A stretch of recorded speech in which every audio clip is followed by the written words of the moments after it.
सभी को सनफ मुल्ला मुकेश सहनी की ओर से नमस्कार प्रणाम और साथियों।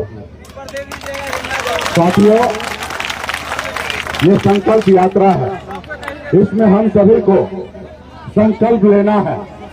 इस कार्यक्रम में हमारे पार्टी के नेता, हमारे पार्टी के शुभचिंतक, निषाद समाज के साथ साथ बहुत सारे ऐसे वर्ग हैं इस कार्यक्रम में उपस्थित हैं। हमारे दलित भाई हैं, अन्य समाज के भाई हैं।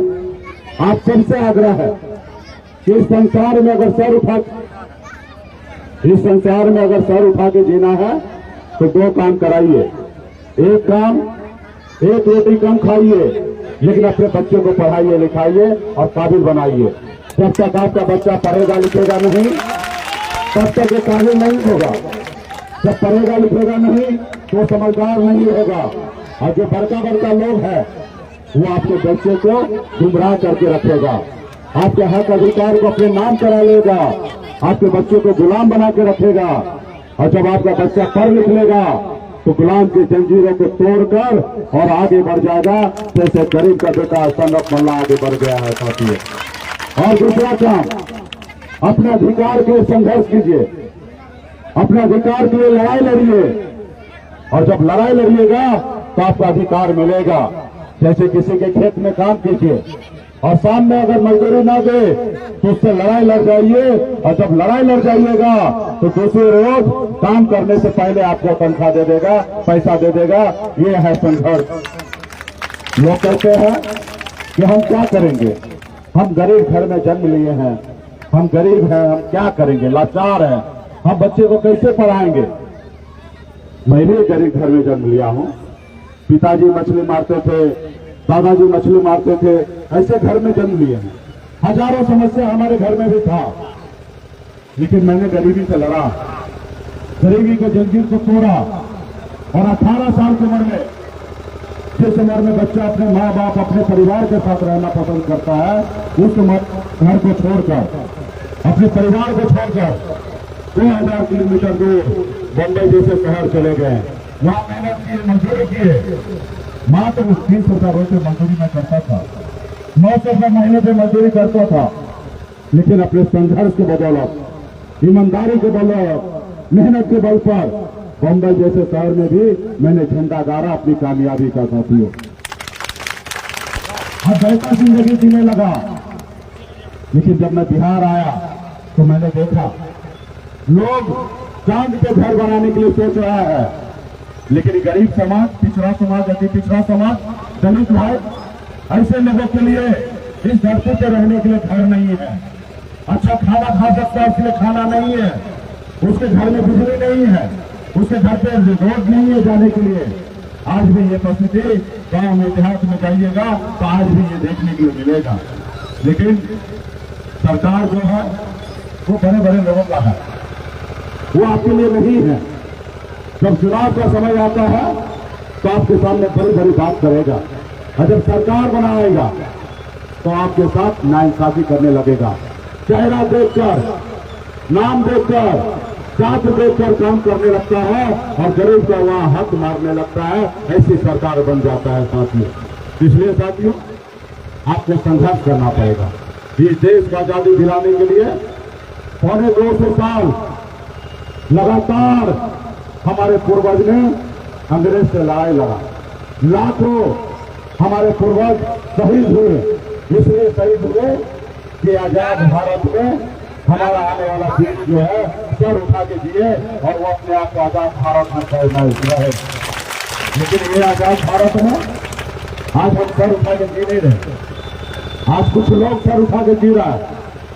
इस देश में सबसे ज्यादा हक किसका है मालूम है? इस देश में सबसे ज्यादा हक किसका है? गरीब का। लेकिन आज गरीब का हक मारा जा रहा है। आज बताइए, निषाद समाज को बंगाल में आरक्षण मिल रहा है। भीलबेगा, मंडिया, मलाह, ताय, पियर, बनकर, निषाद के 22 जाति को बंगाल में आरक्षण मिल रहा है, दिल्ली में आरक्षण मिल रहा है एससी का, लेकिन बिहार में नहीं मिल रहा।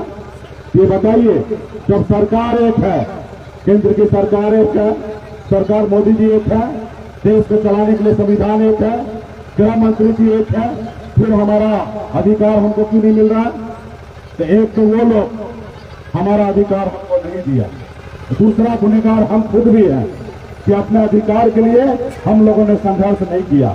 आज अगर 30-35 साल 40 साल पहले हमारे भी समाज में से कोई नेता ऐसा पैदा होता, संघर्ष करता, लड़ाई लड़ता, दिल्ली वाले से दो हाथ करता, आज हमारे समाज का आरक्षण मिल गया रहता।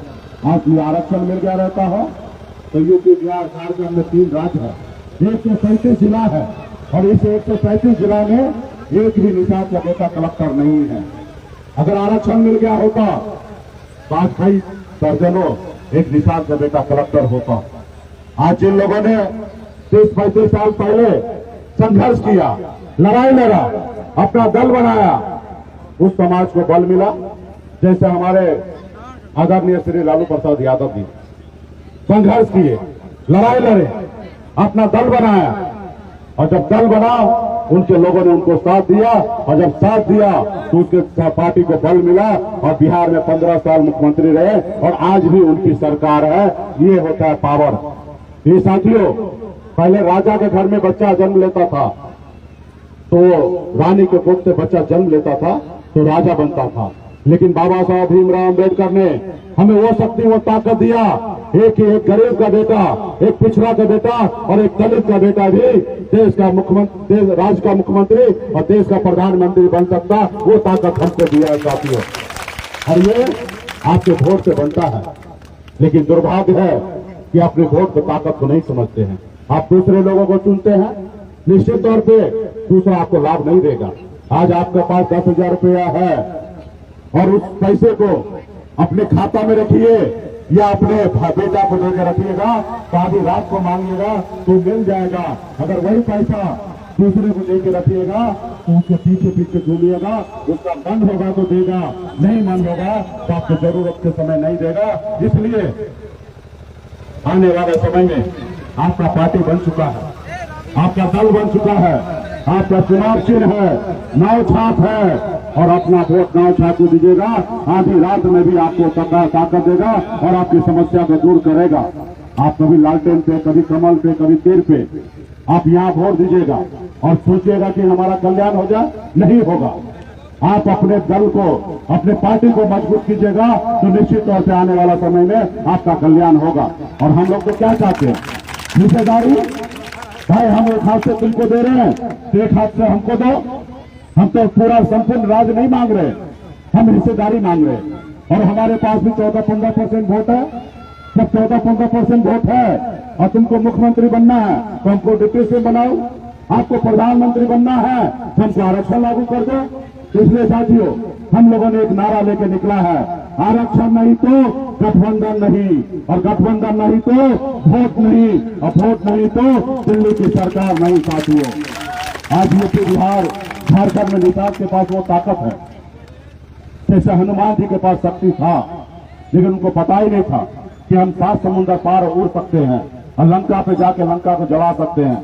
जब उनको याद दिलाया गया तो वही हनुमान जी 7 समुद्र पार होकर लंका को जला के आया। आज वही बिहार, यूपी, झारखंड में निषाद के पास ताकत है। जो हमारा दोस्त होगा उसको कुर्सी पे बैठाएंगे, जो दुश्मन होगा उसको कुर्सी से उतारने का काम करेंगे। ये ताकत हमारे पास है।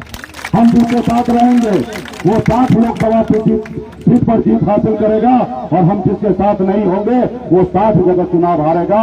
और जब 60 जगह चुनाव हारेगा तो उसके लिए दिल्ली जो है वो लंदन, अमेरिका से भी ज्यादा दूर हो जाएगा, उसका सपना चूर चूर हो जाएगा। साथियों, इसलिए आने वाले समय में जो हमारी सुनेगा हम उनकी सुनेंगे, जो हमारी नहीं सुनेगा हम उनकी नहीं सुनेंगे, जो हमें आरक्षण देगा उनको हम मदद करेंगे, जब आरक्षण नहीं देगा ऐसे लोगों को हम मदद नहीं करेंगे। ये संकल्प लेना है, हमें संकल्प लेना है कि एक रोटी कम खाएंगे लेकिन अपने बच्चे को पढ़ा लिखा के आगे बढ़ाएंगे। हमें संकल्प लेना है जब समाज की लड़ाई की बात हो हम सब एक होके अपने हक अधिकार के लिए लड़ाई लड़ेंगे। हमें संकल्प लेना है कि हम समाज में भाईचारा बना के रहेंगे, न ही कि नेता के कहने से हिंदू मुसलमान करके आपस में लड़ाई लड़ते रहेंगे, अपने हक अधिकार से दूर रहेंगे। साथियों, इसलिए हमें संकल्प लेना है। आज बताइए, एक बड़ी उम्मीद से हम लोगों ने मोदी जी को वोट दिया। हमने मोदी जी को वोट इसलिए दिया क्योंकि हमारा बच्चे का भविष्य सही हो, उज्जवल हो। लेकिन मोदी जी की सरकार बना, उन्होंने क्या किया? आपको 5 किलो चावल दे रहा, आपको गुलाम बना रहा, लेकिन आपके बेटा को नौकरी नहीं दे रहा। आज नौकरी नहीं दे रहा है। आज जितनी भी सरकारी संस्था है उसको प्राइवेट करते जा रहा है। आज 10% आरक्षण मोदी जी ने सामान्य वर्ग, हम आरक्षण का विरोध नहीं करते हैं, सही बात है। अगर किसी ऊंची जाति में भी अगर गरीब है, सरकार का काम है उनको तुरंत आरक्षण देना या सुनिश्चित करना कि वो घर परिवार आगे बढ़े। लेकिन ये दोहरी नीति तो नहीं चलेगा। देश में गरीब पिछड़ा समाज को जो 8,000 रुपया महीना नहीं कमाता, जो साल में 96,000 रुपया नहीं कमा पाता है, आप उसको आरक्षण से दूर किए हैं। और जो 8 लाख रुपया कमाता है आप उसको आरक्षण देने के लिए चले आए। देश में जातिगत जनगणना नहीं करके आप बगैर जाति की पहचाने आप 10% आरक्षण दिए हैं, और देश में जिसकी ज्यादा संख्या है उसको आप नहीं दे रहे हैं। एक तरफ 4 आदमी है लेकिन 2 रोटी दे रहे हैं, 1 रोटी दे रहे हैं, और एक तरफ 4 आदमी है उसको आप 8 रोटी देने का काम कर रहे हैं। तो ये कहीं ना कहीं नाइंसाफी कर रहे हैं। तो देश में अगर जाति आधारित भी आरक्षण देना है, आर्थिक आधारित अगर आरक्षण देना है, तो देश में जातिगत जनगणना कीजिए। जिस जाति का जितना संख्या होगा उस जात को उतना आरक्षण देने का काम कीजिए, ना ही कि चेहरा देख कर आरक्षण देने का काम कीजिए। तो इसकी हमारी लड़ाई है, और इसके लिए आप सभी को अपने पैर पे खड़ा होकर अपने आने वाला पीढ़ी के लिए लड़ाई लड़ना पड़ेगा और संघर्ष करना पड़ेगा। आज मोदी जी या उनके लोग या बहुत सारे पार्टी को नेता को लगता है चुनाव के समय में गरीब का वोट बिकता है। उनको घमंड होता है कि हम वोट मांगने के लिए जाएंगे, कुछ करे या ना करे, चुनाव के समय जाएंगे, 500,000 रुपया देंगे, किसी नेता को खरीद लेंगे, हमको वोट मिल जाएगा और हम फिर से चुनाव जीत के सांसद, विधायक, मंत्री या मुख्यमंत्री या प्रधानमंत्री बन जाएंगे। और खास करके गरीब समाज पे तो थप्पा लग चुका है कि गरीब का बेटा वोट भेजता है। आज हम मोदी जी को कह दिए कि भले हम गरीब हैं, निषाद का बेटा, लेकिन स्वाभिमानी है। किसी समय में हमारे पूर्वज अगर गलती किया है तो जरूरी नहीं है कि आज का युवा, आज का समाज गरीब है और वो अपना वोट बेचेगा, लेकिन उनको एहसास नहीं हो रहा। तो इसलिए हम संकल्प कराने के लिए निकल गए और मोदी जी को वीडियो बनाते हैं और रोज रात को भी वीडियो भेजते हैं कि मोदी जी ये देख लीजिए, अब निषाद का बेटा वोट बेचेगा नहीं, गंगा जी का सौगंध खाता है, गंगा जी को लेकर संकल्प करता है कि हम वोट बेचेंगे नहीं, वोट हम उसी को देंगे जो हमारे बच्चे का दुख दूर करेगा, हमारी समस्या को दूर करेगा, ऐसे लोगों को वोट देंगे। आज इसके लिए हम संकल्प से निकले हैं। तो क्या आप लोग अपने बच्चे के भविष्य के लिए लड़ने के लिए तैयार हैं? आप अपने पार्टी के लिए लड़ने के लिए तैयार हैं? आप संकल्प लेने के लिए तैयार हैं? तो संकल्प लेने के लिए तैयार है तो हमें भी बताइए और मोदी जी को भी बताइए, क्योंकि मोदी जी यहाँ है नहीं, तो उनको तो वीडियो बना के भेजेंगे तभी पता चलेगा। तो इसलिए यहाँ पे पार्टी के जितने भी शुभचिंतक है, निषाद समाज के लोग हैं, जितने भी गरीब समाज के लोग हैं, आप संकल्प कीजिए कि हम अपने आने वाला समय में अपने बच्चे के हक अधिकार के लिए लड़ाई लड़ेंगे। और आपके पास ऐसा बोतल मिल गया होगा, ये बोतल को निकालिए और इसमें गंगा जल है, इस गंगा जल के ढक्कन को खोलिए और हाथ में शुरू में लीजिए इस तरीके से और संकल्प कीजिए। जैसे जैसे हम बोल रहे हैं वैसे वैसे संकल्प लेने का काम कीजिए, तब जाके मोदी जी को पता चलेगा। सब आदमी हाथ में गंगा जल ले लिए। अरे जो भी समाज के गरीब लोग हैं सब लोग संकल्प कीजिए अपने बच्चे को पढ़ाने के लिए, और मैं तो पढ़ता हूँ और आप लोग दोहराने का काम कीजिए। तमाम युवा और पार्टी के जितने नेता हैं सभी को देने का काम कीजिए। मैं बाबा केवल महाराज, भगवान वेद व्यास, प्रभु श्री राम, भगवान गौराज निषाद, बाबा अमर सिंह, बाबा जय सिंह महाराज, बाबा कारिक महाराज, बाबा कोयला, माता कमला, अमर साहिब कृपा स्वामी,